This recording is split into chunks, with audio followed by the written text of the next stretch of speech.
జరిగేటటువంటి కైంకర్యాలన్నీ కూడా జరుపుకుంటూ ఈ రోజుకి 100 సంవత్సరాలు శత జయంతి మహోత్సవాన్ని పూర్తి చేసుకున్నారు వారి కుటుంబ సభ్యులు.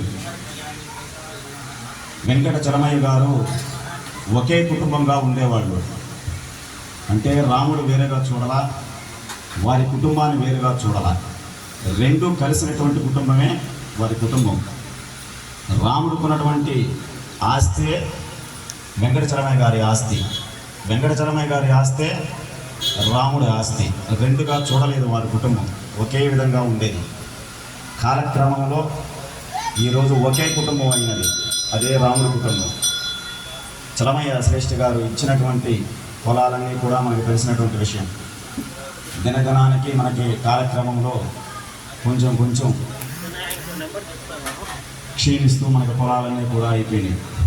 ఈరోజు రాముడికి ఉండేటటువంటి ఆస్తిని మాత్రమే కాపాడుకుంటూ వారు ఇద్దరు అన్నదమ్ములు కూడా ఈ యొక్క ఆలయాన్ని ప్రతి సంవత్సరం జరిగేటటువంటి కైంకర్యాలన్నీ, బ్రహ్మోత్సవాలు, నవరాత్రోత్సవాలు, ధనుర్మాసోత్సవాలు, కార్తీక మాసంలో ఉండేటటువంటి లక్ష పూజలు, భీష్మ ఏకాదశి, ధనుర్మాసంలో ఉండేటటువంటి వైకుంఠ ఏకాదశి, ఇలాంటి కార్యక్రమాలన్నీ కూడా శక్త్యానుసారం ఉడతాబట్టిగా చేసుకుంటూ వెళుతూ ఉన్నారు. అయితే ఈ శత జయంతి ఉత్సవాన్ని మనం జరుపుకుందాం అని చెప్పి మన గండిగుంట రమణయ్య నాయుడు గారు ఒక 2 మాసాల క్రితం అన్నారు. అయ్యా, మనకి శత జయంతి 100వ సంవత్సరం వస్తూ ఉన్నది, వారు మననే బ్రహ్మోత్సవాలు చేసి ఉన్నారు కాబట్టి మనం ఏదైనా ఒక చిన్న కార్యక్రమాన్ని ఒకటి ఏర్పాటు చేసుకుందాం, 100 సంవత్సరాలు పూర్తయినది అని. అంటే షష్ఠి పూర్తి 60 సంవత్సరాలు చేసుకున్నటువంటి దంపతులకి ఇద్దరికీ కూడా నమస్కారం చేసుకుంటే ఎంతో పుణ్యఫలం అని మనకి శాస్త్రాలు చెప్తూ ఉంటాయి. షష్ఠి పూర్తి చేసుకున్నటువంటి వారి దగ్గరికి వెళ్ళి వారి పాదాలకు నమస్కారం చేసుకుంటే మనకు పుణ్యఫలం వస్తుంది అని మనకు వేదాలు చెప్తూ ఉంటాయి. సహస్ర చంద్రోదయం జరిపినటువంటి వారి దగ్గరకు వెళ్ళి, అంటే సుమారుగా 84 సంవత్సరాలు అనుకుంటా, 84 సంవత్సరాలు ఇద్దరు దంపతులు జీవించుంటే సహస్ర చంద్రోదయాన్ని దర్శనం చేసుకున్నటువంటి వాళ్ళుగా వారి దగ్గరికి వెళ్ళి ఆశీర్వాదం తీసుకోమంటారు. 100 సంవత్సరాల పరిపాలన చేసినటువంటి శ్రీరామచంద్రుడు తోటపల్లి గ్రామాన్ని వారి దగ్గరికి వెళితే మనకేదైనా ఉంటే ఆ కష్టాలన్నీ తొలగిపోతాయి, ఆరోగ్యాలు ఏదైనా మనకి క్షీణించి ఉంటే ఆయురారోగ్యాలు వస్తాయి అని మనకు వేదాలు చెప్తూ ఉన్నాయి. కాబట్టి మనకి ఇప్పుడు జరిగేటటువంటి కళ్యాణం 100వ కళ్యాణం, మొన్న జరిగింది కాదు. ఎందుకంటే 1925 జూన్ మాసంలో చేశారు ప్రతిష్ట. అంటే మనం అనుకోవడం సప్తమితో ప్రారంభమయ్యి సప్తమి, అష్టమి, నవమి, దశమి, ఏకాదశి రోజు ఈ ప్రతిష్ట జరిగి ఉంటుంది అని మేము అనుకుంటున్నాం తిథుల ప్రకారంగా. అంటే ఆ సంవత్సరం మనకి 15కి వచ్చింది, ఇప్పుడు మనం 20వ తారీఖు జరుపుకుంటున్నాం. 5 రోజులు జరిగి ఉండాలి అని మేము అనుకుంటున్నాం. అందువల్ల ఈరోజు ఏకాదశి రోజున ప్రతిష్ట జరిగి ఉంటుంది, మంచి ముహూర్తంలో ఉదయం. ఆ రోజు 1925లో జ్యేష్ఠ మాసంలో కృష్ణపక్షంలో సప్తమి రోజు ప్రారంభం చేసి ఏకాదశి రోజు ప్రతిష్ట చేసి ఉంటారు. ఈ ఏకాదశిని మేము తీసుకునేదానికి 100 సంవత్సరాల పంచాంగం వెతకాల్సి వచ్చింది.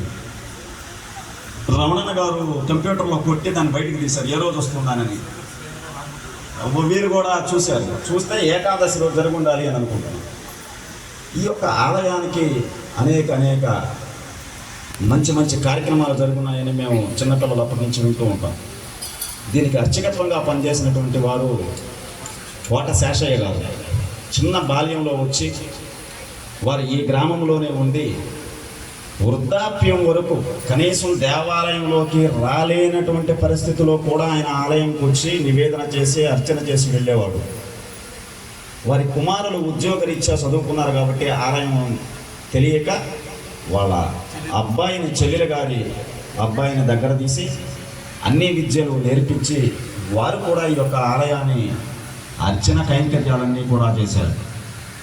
100 సంవత్సరాలు పూర్తి చేసుకున్నటువంటి ఆలయంలో ఇన్ని సంవత్సరాలు అర్చకత్వం చేసినటువంటి వ్యక్తి ఎవరైనా ఉన్నారు అంటే అది వారే.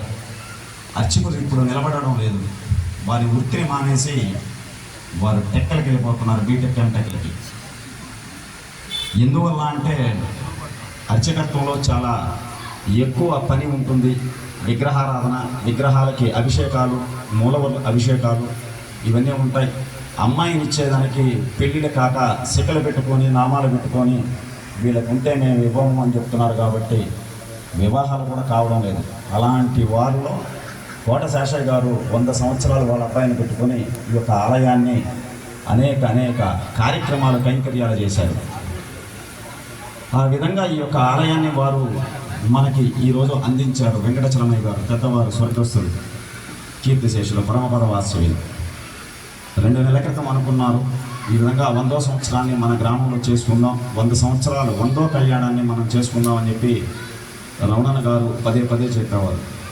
చలమయ్య గారు మొన్ననే బ్రహ్మోత్సవాలు చేశారు కాబట్టి వారికి ఎక్కువ కష్టం ఇవ్వకుండా మనమే ఏదో చేద్దామని ఈరోజు జరిగేటటువంటి ఖర్చులకన్నిటికీ కూడా మన దండిగుంట రమణయ్య నాయుడు గారు మనం ఏర్పాటు చేసుకుందాం. ఎలా చేద్దాం ఏంది అంటే ఉదయాన్నే స్నపన తిరుమంజన కార్యక్రమంతో ప్రారంభమై సాయంత్రం విశేషమైనటువంటి కళ్యాణాన్ని జరుపుతాం. 100వ కళ్యాణం కాబట్టి ఉదయం నుంచి సాయంత్రం వరకు విష్ణుమూర్తికి అలంకార ప్రియుడు, శివుడు అభిషేక ప్రియుడు, రాముడు నామకీర్తన ప్రియుడు. రాముడికి నామం చెప్తూ ఉండేవాడు హనుమంతుడు, ఆయన ఆనందించేవాడు. అందువల్ల హరే రామ సంకీర్తనాన్ని ఉదయం 6 నుంచి సాయంత్రం 6 వరకు చెప్పుకుందామని అన్నారు. అదేవిధంగా ఈరోజు మనం జరుపుకున్నాం. ఈరోజు జరిగేటటువంటి ఈ కార్యక్రమానికి దండుగుంట రమణయ్య నాయుడు గారు కోరిక, వారి ధర్మపత్ని సరస్వతమ్మ గారి కోరిక ఇది. వారు లేకపోయినా 100వ సంవత్సరంలో మనం కళ్యాణాన్ని జరుపుకోవాలి అని వారు అంటూ ఉండేవారట. వారి ధర్మపత్ని అయినటువంటి కీర్తిశేషులు, పరమపద వాత్సవ్యులు సరస్వతమ్మ గారు వాళ్ళ పిల్లలందరినీ పిలిచి ఈ యొక్క కళ్యాణాన్ని జరిపించాలి స్వామి అని చెప్పి అడుగుతూ ఉండేవారట వారిని. ఆయన మాతో ఒక 2 మాసాల క్రితం అన్నారు ఈ మాట. ఈవిడంటూ ఉండేది, స్వామి ఈ కళ్యాణం ఆమె లేకపోయినా కూడా మనం జరిపిద్దాం, కాబట్టి దానికి తగినటువంటి ఏర్పాట్లన్నీ కూడా మనమే చూద్దాం. చలమయ్య గారికి ఎక్కువ బరువు బాధ్యతలు లేకుండా మనమే చూద్దాం స్వామి అని ఆయన ఆజ్ఞ మేరకు ఈరోజు జరిగేటటువంటి ఈ కళ్యాణ మహోత్సవంలో వారి ధర్మపత్ని లేకపోయినా వారు చిత్రపటాన్ని దగ్గర పూలమాల వేసుకుని మీరు లేనటువంటి కళ్యాణ మహోత్సవాన్ని నేను దగ్గరుండి జరిపిస్తూ ఉన్నాను 100వ కళ్యాణ మహోత్సవాన్ని ఆవిడ దగ్గర ఆజ్ఞ తీసుకొని వచ్చి ఈ కళ్యాణ మహోత్సవాన్ని జరుపుకుంటూ ఉన్నారు వారు. ఇదే కాకుండా ఈ 100 సంవత్సరాలు పూర్తి అయిన తర్వాత జీర్ణమైనటువంటి ఆలయాన్ని ఉద్ధరించేదానికి జీర్ణ ఉద్ధరణ కార్యక్రమాన్ని కూడా వారి భుజాల పైన వేసుకుని నేను దగ్గరుండి నా వంతుగా నేను సహాయం చేస్తాను అని మరలా ఈ యొక్క ఆలయాన్ని పునర్వైభవం తీసుకొని వద్దాం అని చెప్పి కూడా కంకణం కట్టుకొని ఉన్నారు. కాబట్టి ఈ కార్యక్రమాన్ని మనం శత జయంతి ఉత్సవం అయిపోయిన తర్వాత మరలా ఈ యొక్క జీర్ణమైనటువంటి ఆలయాన్ని ఉద్ధరించేదానికి ఒక మంచి ముహూర్తాన్ని చూసుకొని ప్రారంభం చేస్తారు. ఏ విధంగా చేయాలి, ఎలా చేయాలి, మనకి ఎంత కావాలి, మనకు ఉండేటటువంటి ద్రవ్య లోటుని ఏ విధంగా మనం పూడ్చుకోవాలి. కాబట్టి రాబోయేటటువంటి రోజులలో జీర్ణమైనటువంటి ఆలయాన్ని ఉద్ధరించే దానికోసం మీరందరూ కూడా తమ వంతుగా రాముడికి వారధి కట్టేటప్పుడు ఉడత వెళ్ళి ఏ విధంగా అయితే సహాయం చేసిందో ఉడతాపత్య కూడా మనందరం కూడా ఆ యొక్క ఆలయాన్ని పునర్నిర్మాణం కోసం మనం కొంత సహాయం చేద్దాం.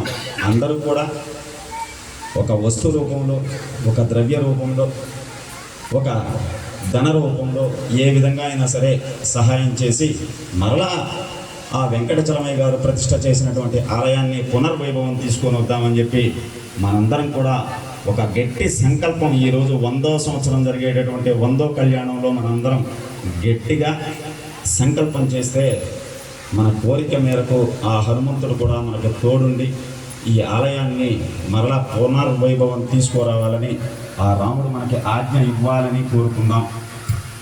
మన దండిగుంట రమణయ్య నాయుడు గారు కంకణం కట్టుకొని ఉన్నారు కాబట్టి ఈ యొక్క కార్యక్రమానికి మన వంతుగా మనం కూడా వారికి వెనకాల ఉండి మనం సహాయం చేద్దామని మరలా కోరుకుంటూ ఉన్నాం. అందరూ ఈ యొక్క కళ్యాణ మహోత్సవం అయిన తర్వాత అన్నప్రసాద వితరణ కార్యక్రమం ఉన్నది. అందరూ తీర్థ ప్రసాదాలు స్వీకరించి అన్నప్రసాద భోజనం చేసి తర్వాత మీరు ఇంటికి వెళ్ళిన తర్వాత గ్రామోత్సవం ప్రారంభమవుతుంది. 100వ సంవత్సరం కళ్యాణం చేసుకున్నటువంటి సీతారామచంద్రులు మన ఇంటి దగ్గరకు వస్తున్నారు కాబట్టి మనం వారికి స్వాగతం పలకదాం. అందరూ కూడా ఈ యొక్క కళ్యాణ మహోత్సవాన్ని తిలకించవలసింది. ఓం